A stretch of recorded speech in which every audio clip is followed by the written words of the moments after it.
Сегодня мы приготовим шашлык, точнее разожгем огонь по-русски.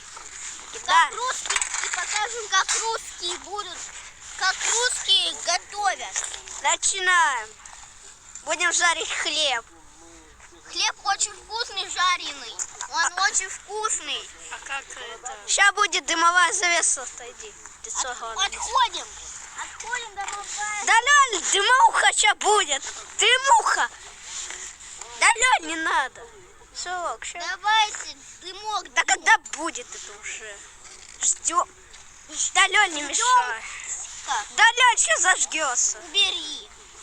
Я тут хотела вообще.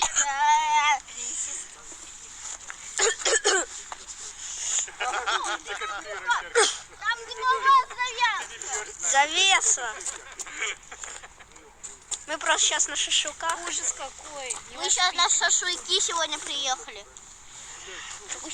Да убери. Вот так. Гля, огонь пошел. Огонь. Жарим, жарим. Жарим. Смотрите и учитесь, взрослые. Не трогай. Жарим. Да надо перевернуть, блин. Согласен. Так, ждем немного. Ждем. Сейчас поджарим. Сейчас поджарится и съедим. Все так. Очень вкусно будет. И сегодня вы узнали, как готовят русские. И дети, русские дети как готовят. Окей, все. Все, вырубаем.